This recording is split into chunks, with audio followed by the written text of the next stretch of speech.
Morning.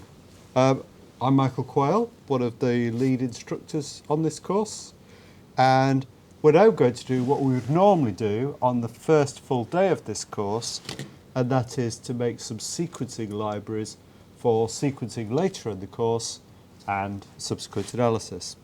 So we are going to make libraries for the Illumina platform.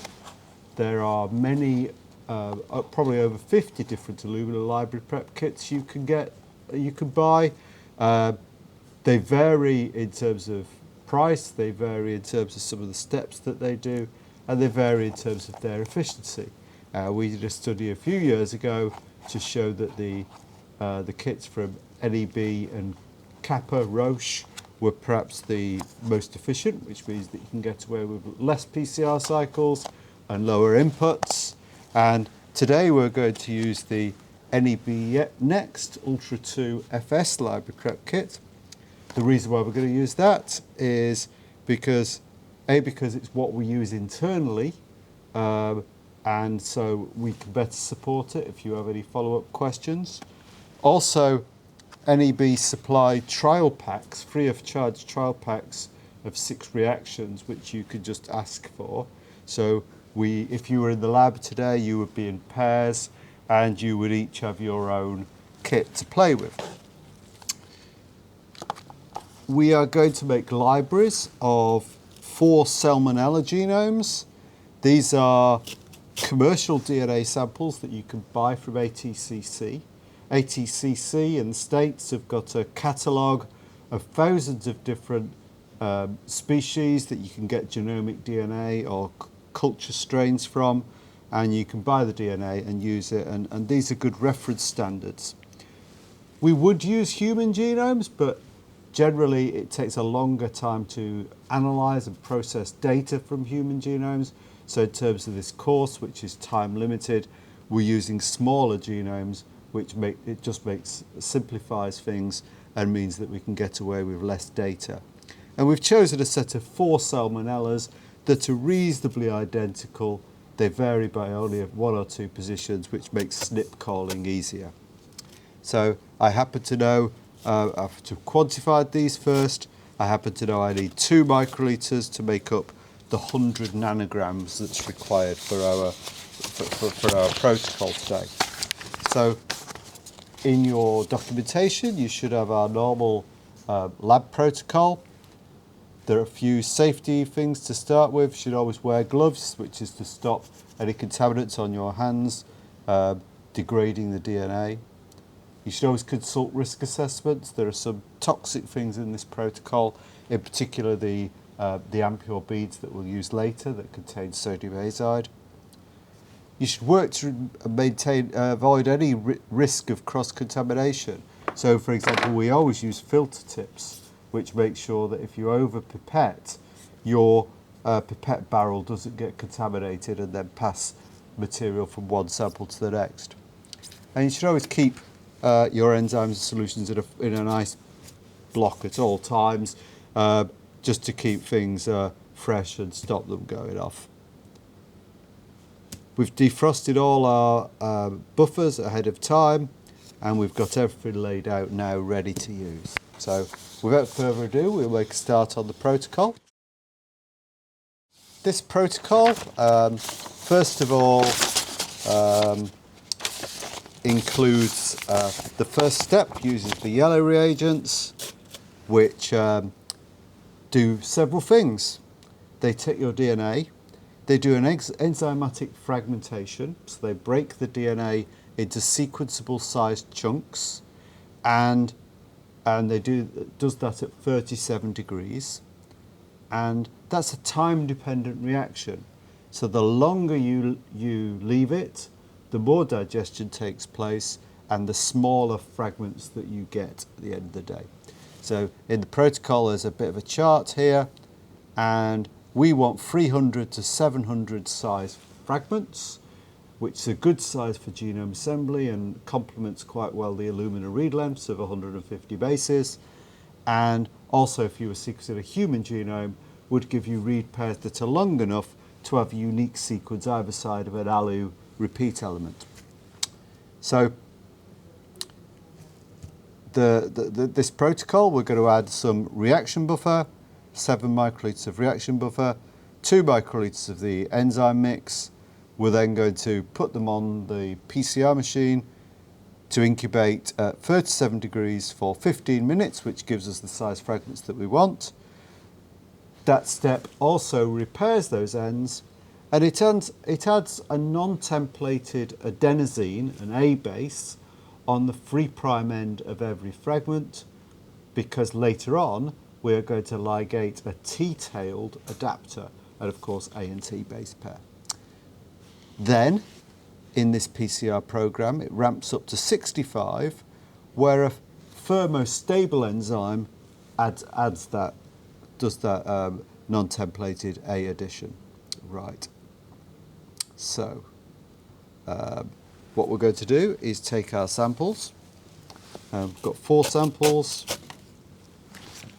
We need 2 microliters of DNA and 24 microliters of diluent. So according to the protocol, our DNA, 100 nanograms, needs to be in 26 microliters. So if we add 4 microliters, 24 microliters to the first 4 wells of this plate,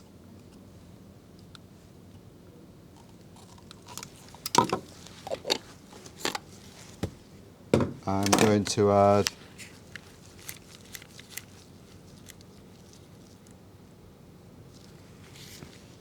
7 microliters of buffer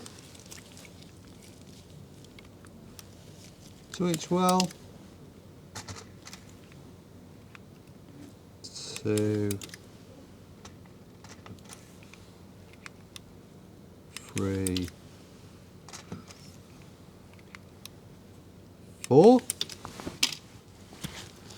and 2 microliters of the enzyme mix, which says go to do that fragmentation and end repair, and then at 65 is going to add our non-templated adenosines at the 3' end for adapter ligation. Okay, so that's all the enzyme added, and then with our multi-channel pipette set at 20 microliters, I'm just going to give those a brief mix up and down about 10 times to make sure everything's properly mixed.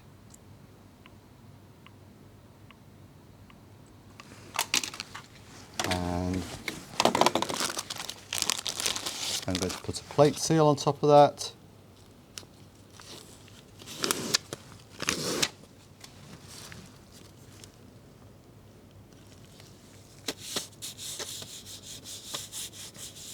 And then we'll run those on the PCR machine, let's say 37 for 15 minutes, 30 degrees, 30 minutes at 65, and then it ramps down to 4 to store. That takes about 45-50 minutes, and we'll be back then.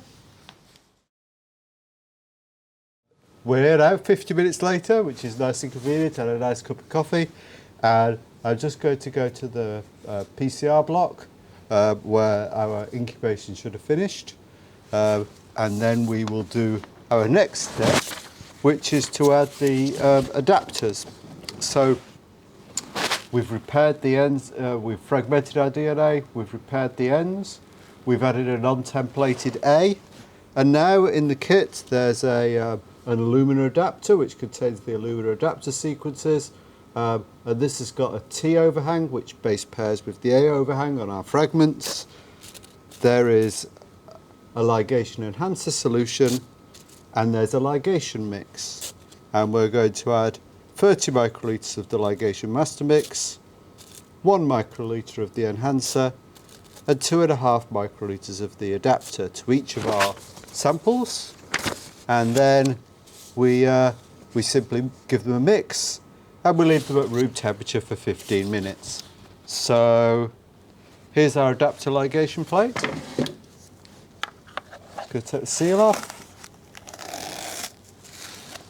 We can discard that. You would normally always add the enzyme last, so I'm going to add the enhancer first. Give that a quick spin to get it to the bottom of the tube. Give effort a quick spin actually. Get it to the bottom of the tube.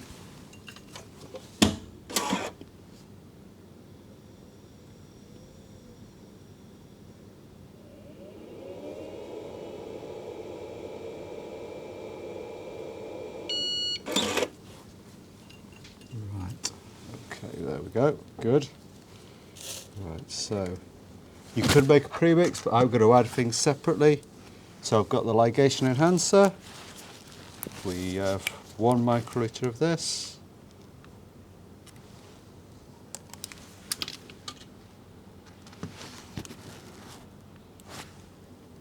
Two.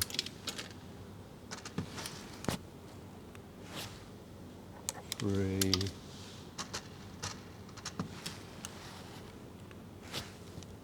4.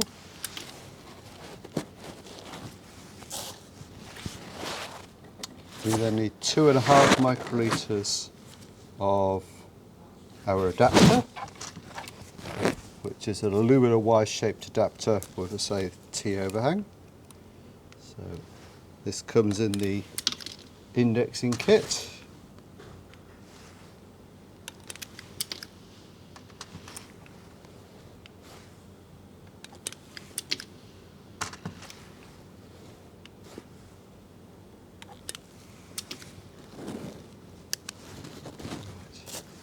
And then last we've got the enzyme.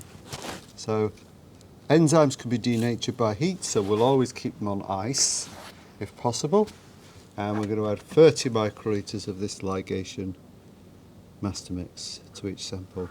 It's pretty viscous, so we pipette slowly. If you whip the pipette out too quick, you'll have an air bubble at the bottom.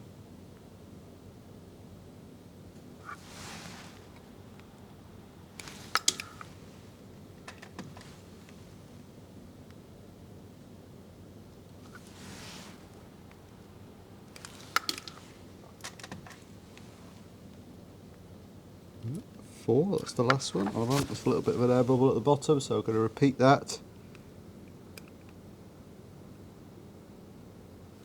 30 microliters, right, good. That's the last one. And I'm going to use a multi-channel pipette. So the volume of that's about 93.5, so I'll have a multi-channel pipette set to 80. No, set to 50, because that's what the protocol says. And we just simply pipette up and down slowly. About 10 times should give it a good mix.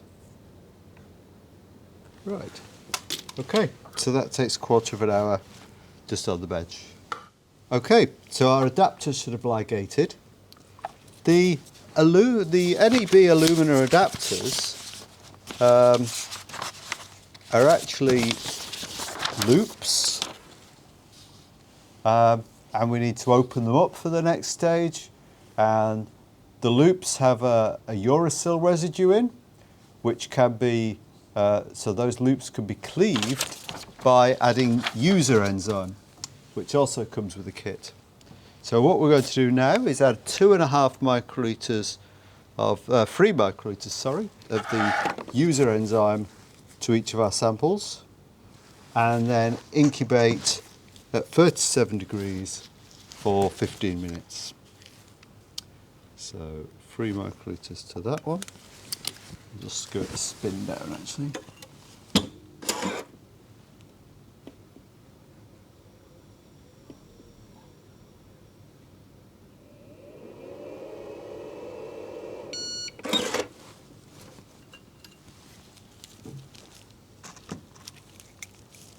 One,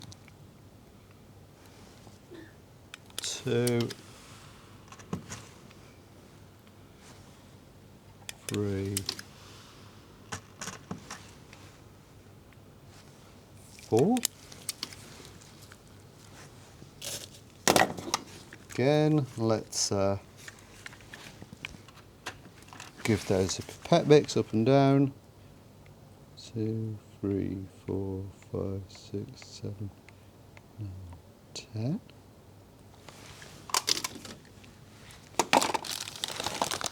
So we'll put the plate seal on.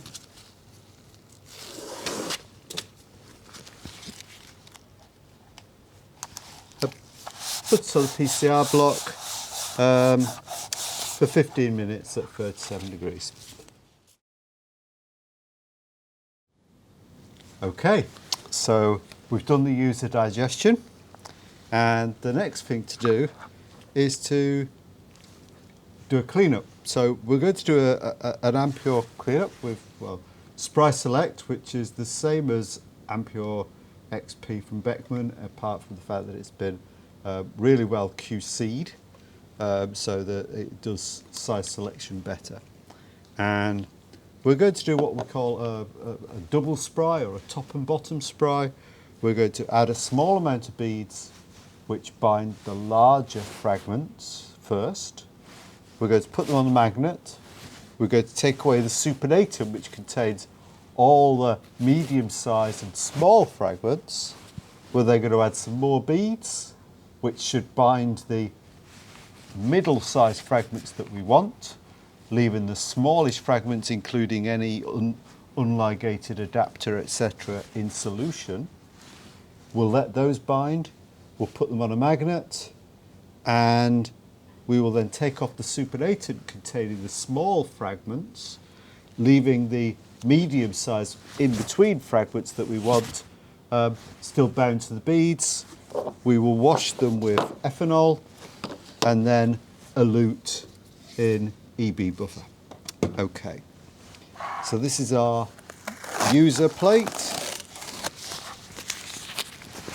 We first of all need to make up the volume to a known volume. So let me look at the protocol. The protocol says bring the volume up to 100 microlitres by adding 28.5 microlitres of 0.1 XTE. So that's for that. 1, 2, 3, 4. The magnetic beads settle out, so you need to give them a good mix and check at the bottom to make sure that there isn't any precipitate still, which they're not. They're nicely in solution.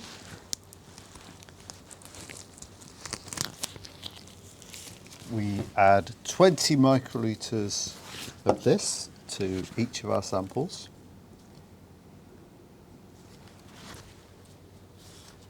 As you'll see in the protocol, you can achieve a different size selection by adding different volumes of beads. So it's critical to use the correct volume, and when we're using the correct volume, it's therefore critical to make sure that your pipette tip only just goes into the solution and there's no extra material on the side of the pipettes.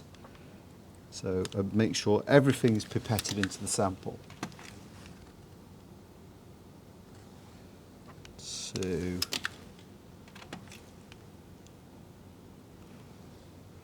3, and 4. And then we can just use our multi-channel to give a good mix, about 20 times.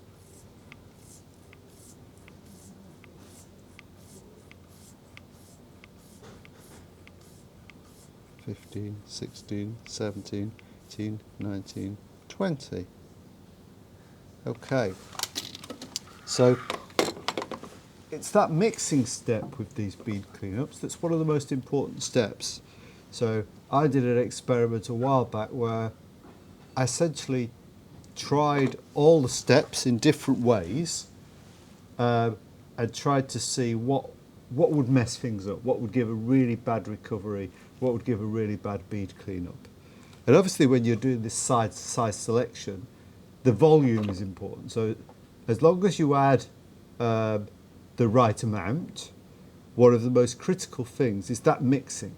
If you don't mix at all, the buffer components in the peg and the salt don't mix properly with your sample, and they don't precipitate the DNA onto the beads, and you get very poor binding. So you need to make sure you've got really good mixing.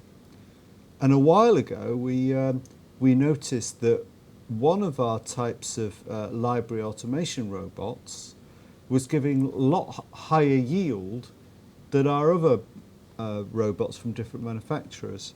And that was because when it added the beads to our library plates, it did more mixing cycles and we got higher recovery. So that's going to have about 5 minutes for the DNA to bind. Actually, when I did that experiment, when I saw what you could do to mess things up, I actually tried not leaving it to incubate for any time at all. So add the beads, mix them, and then put them on a magnet straight away. And actually, that worked pretty well.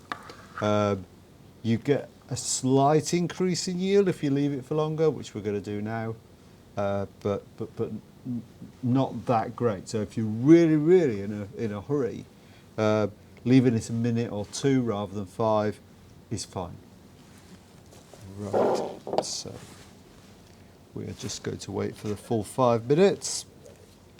Okay, so it's had its 5 minutes incubation with a very small amount of beads, that 20 microliters, which binds just the large fragments. And we're now going to put that on the magnetic block. So if you look at so these beads are from Beckman Coulter. If you look at their protocol, they'll say do this for 5 minutes. 5 minutes is probably overkill, I guess, because the library prep process contains several of these steps. As an experienced user, I'm a little bit too impatient to wait the full time each time round, so sometimes give it just long enough. Actually, a minute or two is long enough, and you can see visually when the beads start to go to the side of the magnet. You can see the brown beads at the side of the well, and you can see the solutions within each well clarify. And when it's clear, obviously all those beads that are bound to our DNA will be clearly separated, and then we can take the supernatant off. So you've got to be careful with this double spray protocol, because in this first step you're binding the large fragments to the beads, and it's then the beads that you don't want. You want the supernatant, which contains the intermediate and the small fragments. And then we're going to add some more beads, and at that point the beads bind the small fragments, and it's the supernatant, the supernatant contains the small fragments, and it's the supernatant that we don't want, and it's the beads that contain the intermediate fragments, and that's what we do want. Okay, so should have clarified by now. So what I'm going to do is take the supernatant. So the protocol says take 120 microliters of the supernatant. So the supernatant, once again, contains the medium-sized fragments and the small fragments. And we're going to put those in column 2. And we're going to add another 10 microliters of beads.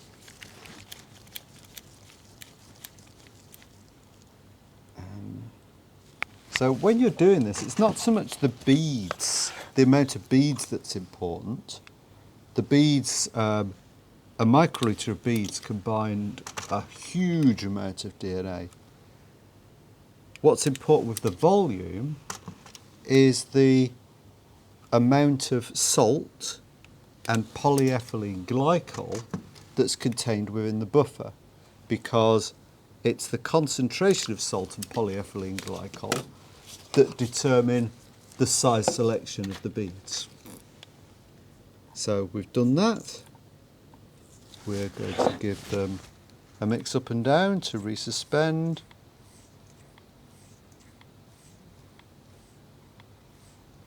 And to fully make sure that it's mixed. So again, that's had 20 mixes, and we're going to leave for another 5 minutes to bind to the beads. Okay, so our 5 minutes are up. The extra addition of the beads has bound our intermediate size fragments, which is what we want. Hopefully those roughly 400 to 600 base fragments, leaving the smaller fragments and the adapter, unused adapters, etc. in solution.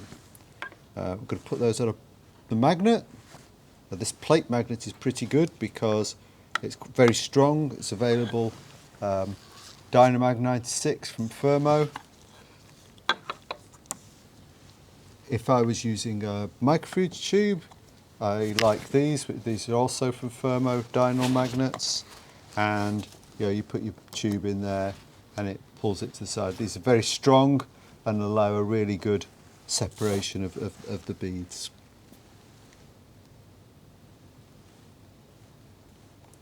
So once the solution is clarified, we are going to take the supernatant off and wash with ethanol. So the DNA binds to the beads in a high salt PEG solution. It will stay attached to the beads in high ethanol concentration solutions, but the DNA will be eluted from the beads in a low salt buffer such as water or EB buffer from Kyogen or TE or something like that, which contains low salt. So let's just check, see if our solutions are clarified. Right, they're nice and clear. So using a multi-channel pipette, I will remove and discard the supernatant. And obviously once you've removed the supernatant, which is now clear, and thrown it in the waste, that's gone. So perhaps if you're doing it for the first time, I would advise keeping the supernatants aside, just in case you mess up, you get low recovery at the end, because then you could always go back to those. Okay, so we're going to wash with ethanol, and ideally when you're doing an ethanol wash, because DNA can bind to the side of the well, you would wrong pipette, you would fill the receptacle that you're in, and these wells take roughly 200 microlitres. So we're going to add 200 microlitres of 75% ethanol to each well. So some people use 80%, some people use 75%. 70 is about the lower end. Doesn't really matter. Today we're using 75. 3, 4, and any smaller fragments or any salts or any impurities are just going to be dissolved by the ethanol, and we can simply pipette off. And I'm just doing these in turn, adding the ethanol, getting a pipette, taking the ethanol off the next one, adding the ethanol to that one. This is number 3. Add the ethanol to that one. So it gets 2 washes, which is pretty good. As I say, the reason to add it to the top is so that any adapter or small fragments that are bound to the plastic near the top of the well get washed away when you fill the well. So that's the last wash. Then we can, so it needs roughly 30 seconds between each wash for any impurities in the bead to wash out into the ethanol. And then we can suck up all the ethanol and throw that away with our medium-sized fragments still bound to the beads. We'll give that a brief tap just to settle any ethanol that was on the side to the bottom of the well, and using some fresh tips, just pipette those few microliters that are left at the bottom of the well of ethanol away. And then we let the bead pellets dry for a few seconds. Now, the protocol may say dry for 5 minutes. One of the dangers at this step is over drying. So if your lab is particularly warm or you leave it a long time, what you can see is that those bead pellets can over dry and they will crack, they will look like a cracked desert floor, and at that point the DNA is more difficult to elute from the beads. You get lower volume, lower elution efficiency, and you get less DNA coming back. So it's better, if anything, to dry for a shorter amount of time, provided you're confident that you've taken all that ethanol away. Okay, that looks pretty good. There's no ethanol remaining there. And that was probably about 30 seconds a minute, and that's long enough. So let's have a little look at the protocol, and we're going to resuspend in 17 microliters of 0.1 XTE, which is this. So 17 microliters. I could of course use a multi-channel and do them all at the same time, but I'm just going to, because there's only 4, I'll do them manually. But if you were doing 96, you would use a robot or a multi-channel pipette for this step. Okay.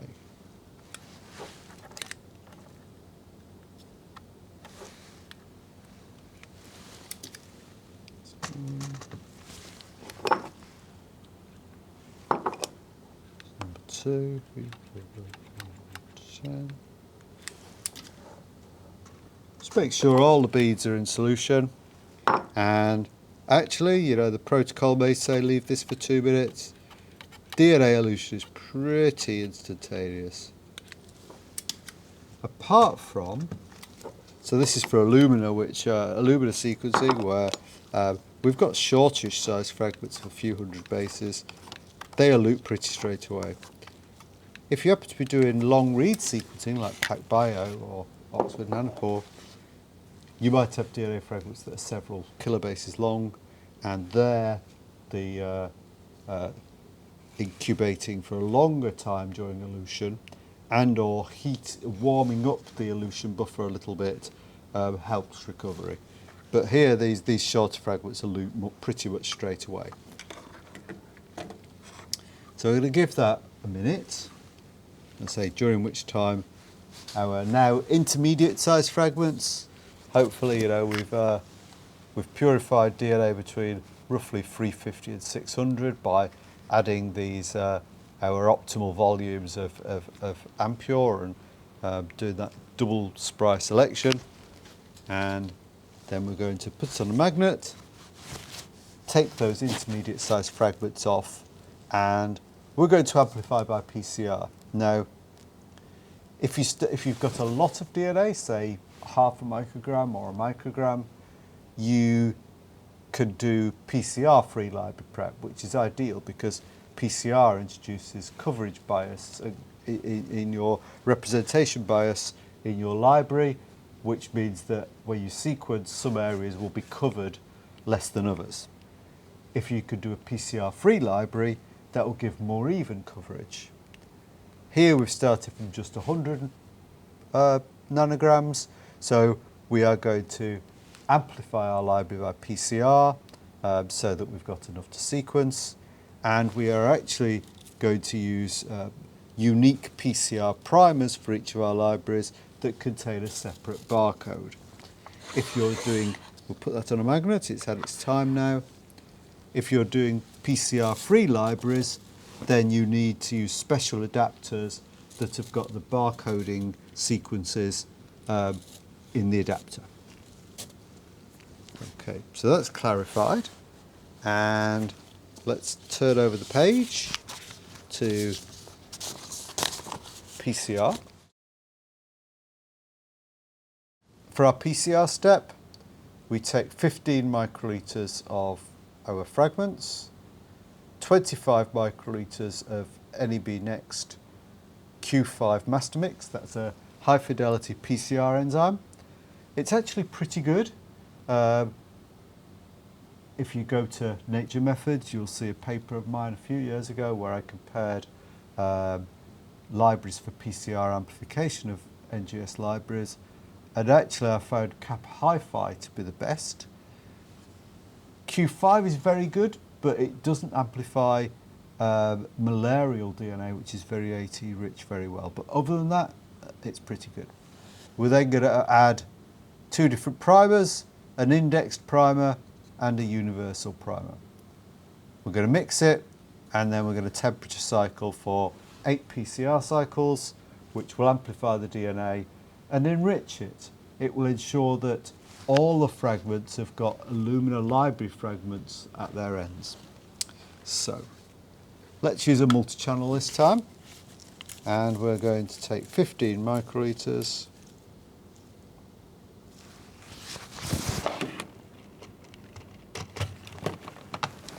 And there's no reason, for the sake of the planet, why we can't use this same plate again. We'll just use the next column over. So we'll do the PCR in column 3. So put the 15 microlitres in column 3. And we need to add 5 microlitres of each of our primers and 25 of the master mix, which are colour-coded blue. So let's put those in the centrifuge, spin them down.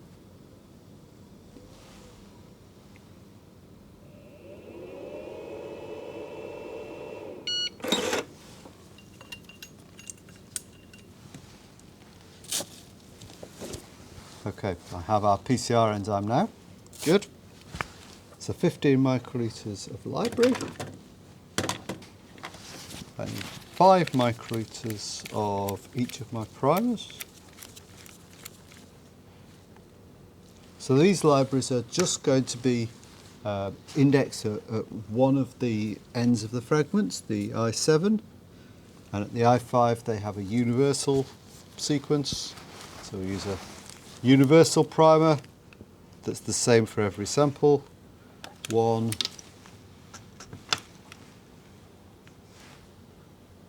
2,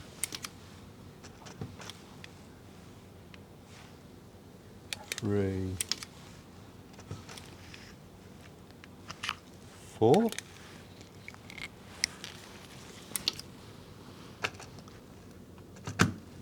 And a library specific one. So each of these tubes tells you which index number it is, so you can look at the results for that particular sequence at the end. We're going to add this one, index 2, to our first samples.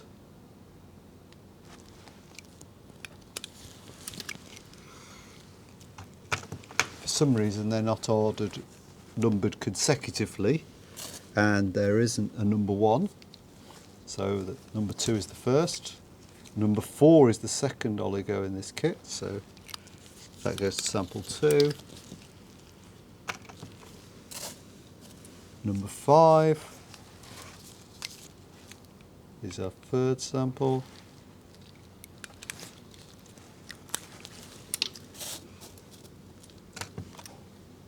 And number 6 is our fourth. Right.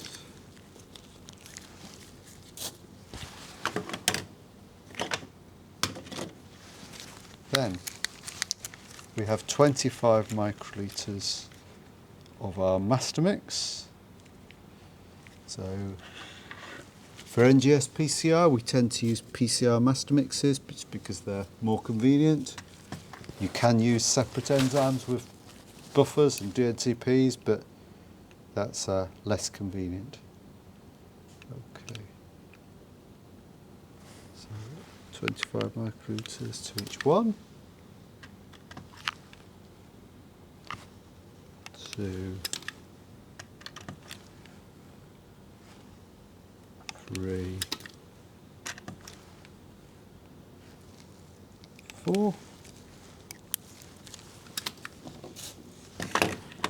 and I'm going to set this multi-channel for about 40 microlitres and give it a mix up and down about 4 or 5 times just to make sure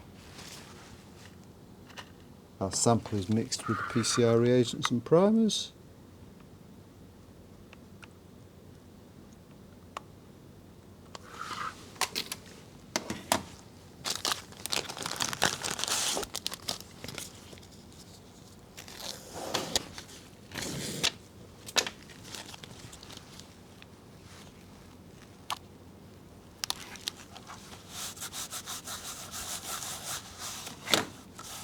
And that's going to have 8 cycles of PCR.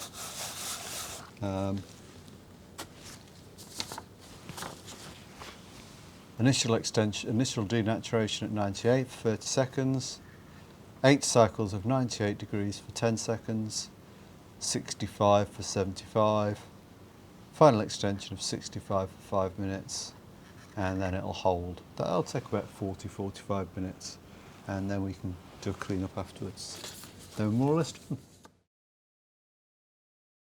Okay, so PCR's done, and all that remains really is to do a cleanup, again using magnetic spray select beads from Beckman Coulter.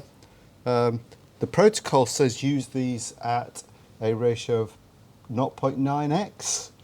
I've actually found 0.7 to be more effective. So what we're achieving here is cleaning up the PCR reaction.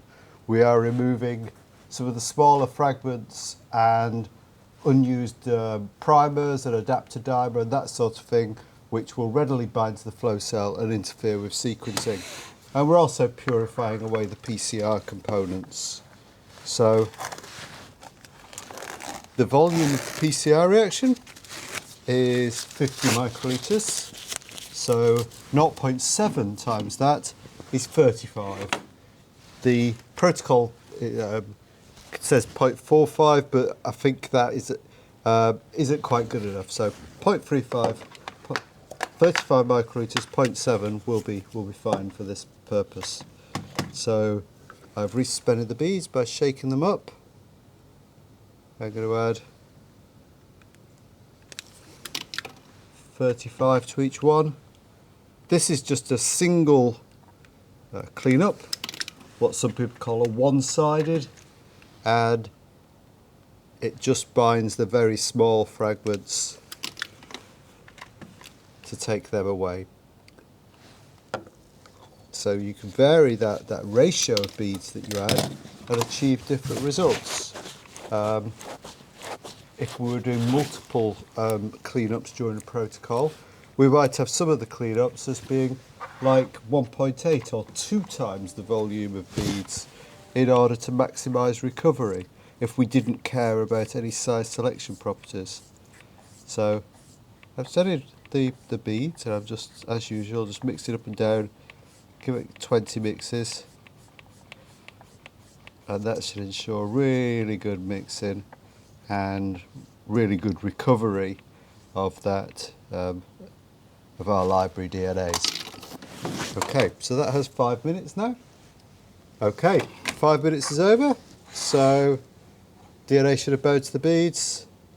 Let's put it on the magnet, wait for it to clarify, and then we're going to wash it with ethanol again.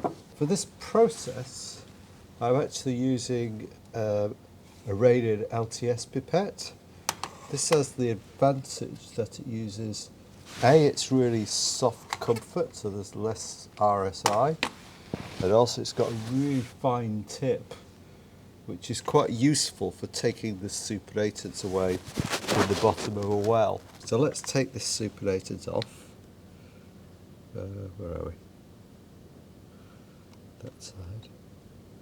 So we don't need that. And then we are going to resuspend in, I normally like to resuspend my libraries in 30 microliters eventually, but we're going to wash in 200 of ethanol. So we'll add 200 of ethanol to each of our samples. I'm running out of tips, so I'm going to reuse them. Which is something I wouldn't normally do.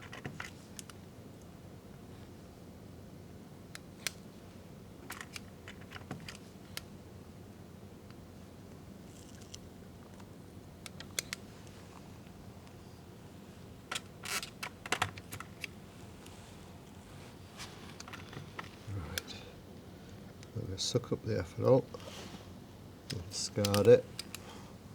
So I say I wouldn't normally do this, I'd just use a fresh tip, but I've run out of tips in my tip box.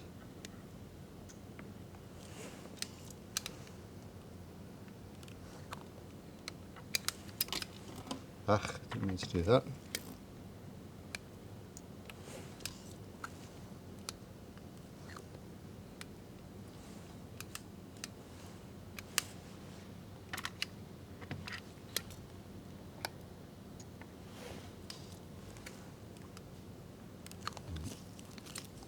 Throw that away now. Right. So that's more than enough time. So let's take that supernatant off. Like before, get a little jolt on the bench just to send any ethanol on this that's on drips that are on the side to the bottom of the well. Just going to go to the bottom of the well and suck out any remaining ethanol.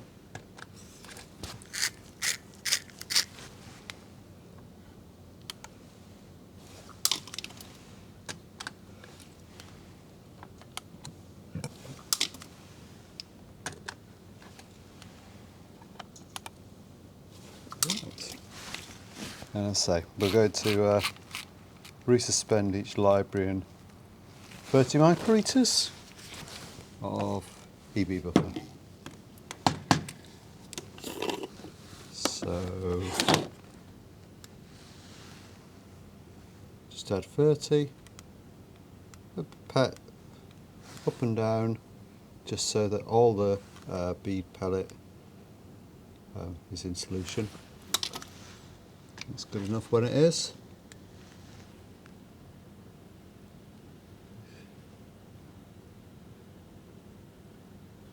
Oh, these pipettes are awful.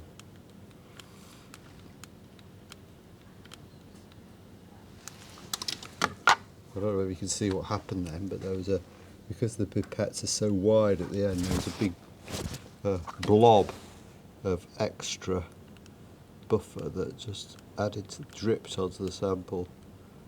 It's hard to control that, so I much prefer the LTS ones.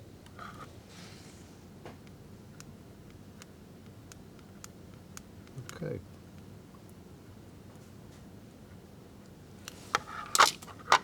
So let's give that a minute or two to elute, and then we'll put them on a magnet again and take away the supernatant which contains our amplified library, and then we'll do some QC.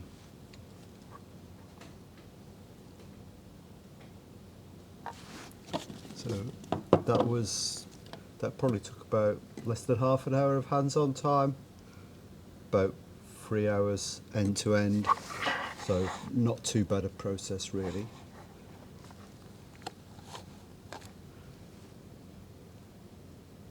Okay, let's put that on the magnet. Clarifies pretty quickly. You can see it's clearing now. Because the beads have got the smaller fragments bound to them, ideally you wouldn't take any beads with you at this point, but if there is, sometimes it's really difficult to avoid a small amount of bead carryover. If you do, it's not the end of the world, but that's pretty good look, pretty clear, pretty colourless. That's going to put it to the next one along. Again, just using the same plate so I don't use lots of plasticware.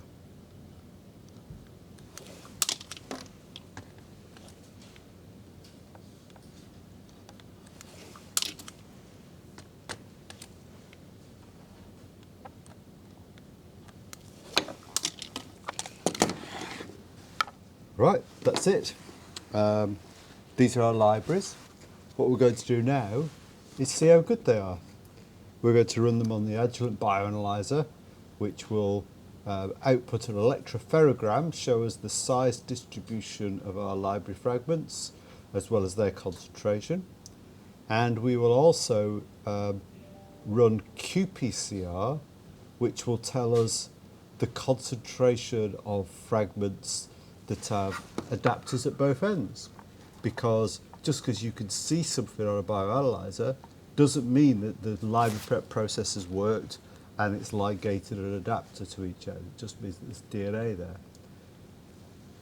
If you get a signal in qPCR, then it means that you are detecting molecules that have got an I5 adapter on one end and an I7 adapter on the other end, and they're proper library fragments.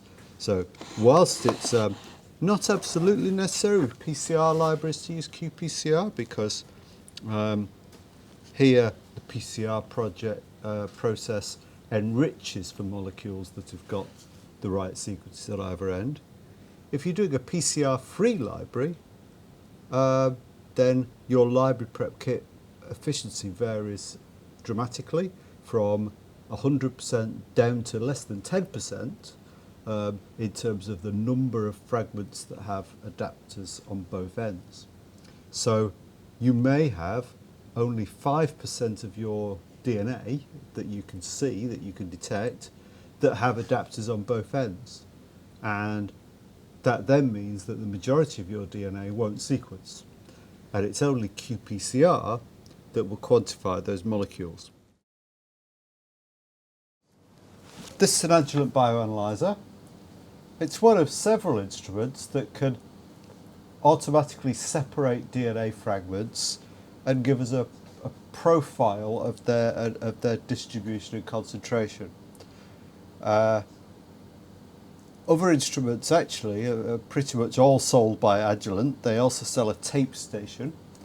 The advantage of the tape station is that, unlike the bioanalyzer, the tape station has tapes that take 16 samples, and if you only run one or two, then you can rerun the tape and economically use the other positions.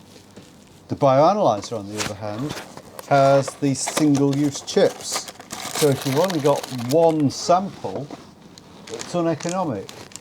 If you've got, this fits 11 samples, costs around £1 a sample.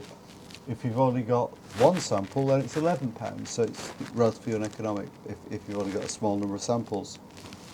This, however, is more sensitive, and it's a bit better for spotting adapter dimers. So this is what we're going to use today. So we're going to take the chip out of the pack. This is a microfluidic device. It's got some micro channels in a plastic chip on the back. And what it does is it feeds the contents of each well down through a separate separation channel, which is in the middle. So we're going to load it with a size separation gel, which separates molecules according to size. So with across an electrical current, the DNA is pulled through the channel at the top. The smaller fragments go faster, the larger fragments travel more slowly, and then by comparison with a known DNA ladder, it can then size your library fragments. One of the other disadvantages over this versus the tape station is the samples which you load in these individual little wells are run one after each other consecutively. And the problem then is that if one of the samples has got some very large DNA which can block the central separation channel, then all the following samples are affected. So if you've got one sample that contains some intact genomic DNA, for example, that might block that channel, then all the rest will give a poor result. Whereas in the tape station uses independent channels and it's relatively unaffected by high molecular weight DNA. So what we do first with this chip is we first give it some of the gel resin that separates according to size, and we load that into all wells that are marked G, which is 4 wells on the right here.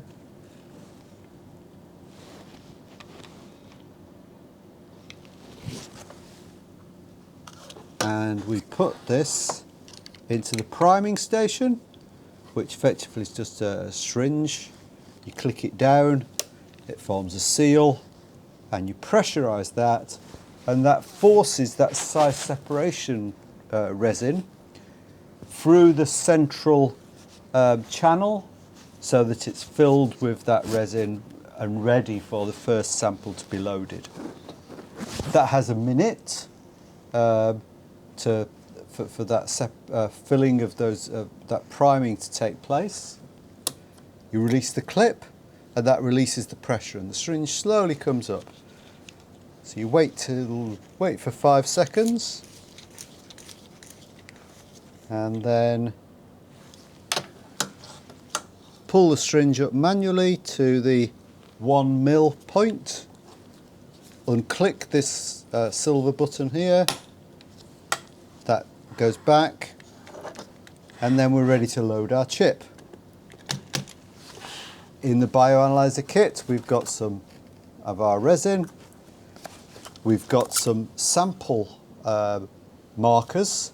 So this is a sample buffer that contains a very small fragment and a very large fragment as internal standards that the instrument can calibrate on. And we need to load this in all of our 12 sample wells.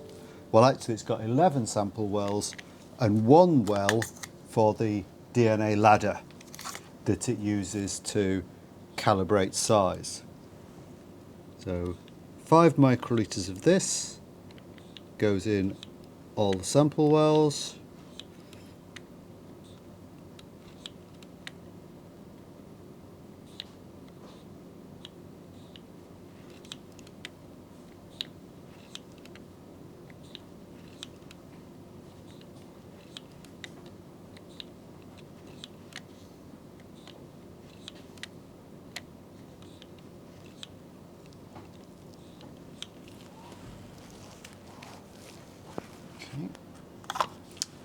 All done. And then we need 1 microliter of our ladder.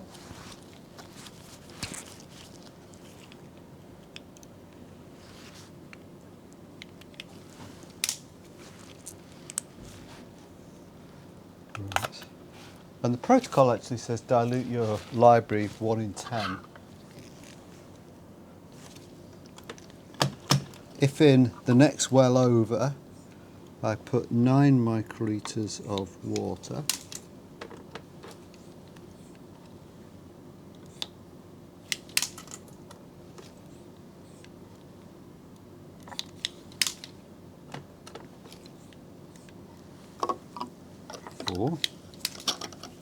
I can then put 1 microliter of sample, give it a mix, and then that's what I'm going to load.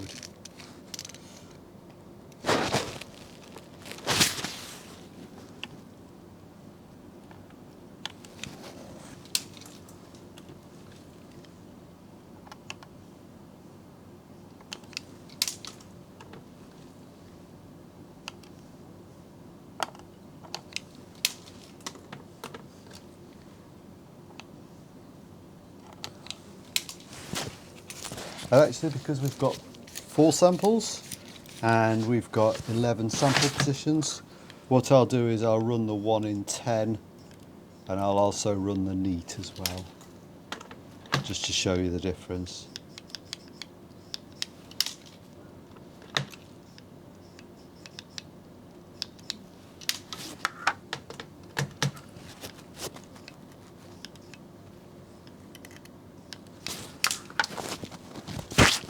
Okay. So we're ready to load the chips now. Go into the 1 in 10, we'll do those first, because as I said before, if your earlier samples are super concentrated, then they can negatively affect any following samples. So it's better to put, if you've got flexibility, it's better to put the weaker samples or the better samples first. Right.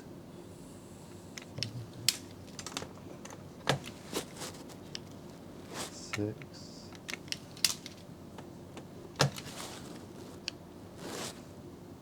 Seven. 8.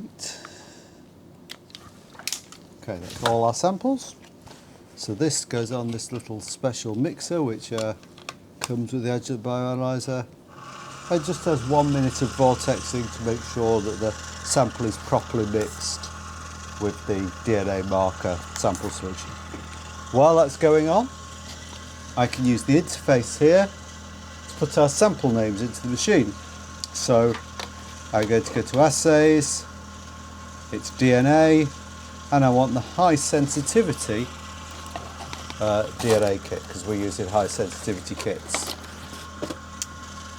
Going down here, I've got 8 samples, so I'll use these up and down arrows to select 8, and I'll call that library 1, 1 in 10. And to make it easier on myself, I'll copy that.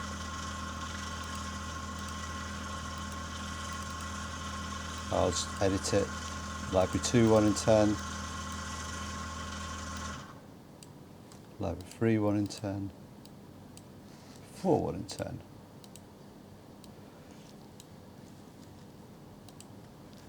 So library 1,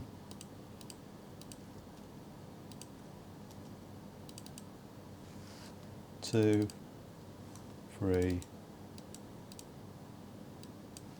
and 4. This is our chip, and we lift the lid, we put the chip in. The instrument's got these electrodes here which go into the wells. Put the lid down. It should know there's a chip in there, and it's now the start button's gone green. We click the start button and it will run. It will put a current through that chip and separate the samples according to size. It gives us an electropherogram here. The dye has got the resin has got a blue dye in it which binds your DNA and is detected by a camera, fluorimeter, and generally the more DNA you got, the higher fluorescence it is, so you get more of a signal on the y-axis. So right, so that's running. It will take more or less 5 minutes per sample, so 8 samples, about half an hour to 40 minutes. Moment of truth, are you ready? So, bioanalyzers run. Oh yeah, look, we've got some peaks. We can see it hasn't quite analysed them properly, so I'm just going to make sure it's put the upper marker in the right place. I can see that it hasn't on that one, for example.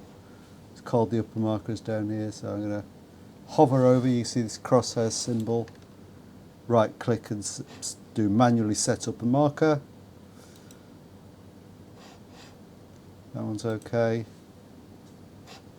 So what I'm looking for here is that this purple text is over the top internal marker, which is quite obviously that spiky one there. That one's okay, and that one needs adjusting. Bottom one's alright. These are our 1 in 10 dilutions, which are shown as relatively weak, I guess. And these are our neat. There are various analysis modes on this. You can look at the peaks, or what we more commonly do is select the region table, which gives us the concentration and the average size in a defined zone here between 200 base pairs and 1,000 base pairs, which is, I guess, the sequenceable fragment zone. So this is telling us that between 200 and 1,000, the average size of fragments is 585 base pairs, and it's 925 picomole per litre, 925 picomolar, so 0.9 nanomolar. This is 1 in 10, so the library is around 9 nanomolar. If we go to its concentrated partner, it's given us a slightly different value of 7.2, but again the average size is 585. So these are good libraries, they're nice and strong. Ideally we would have a minimum of 2 nanomolar, so this one, library 1, is 24 nanomolar. Library 2 is 21.9, average size 582. Library 3, 16 nanomolar, and library 4, 7.2. So they're all good libraries. They've got a quite sharp, distinct fragment size profile. So these are all good libraries. They're above the minimum of 2 nanomolar. They've got good sharpish size profiles, and they will certainly give more than good enough sequence. Job done. And we will determine by qPCR what their concentration is as well.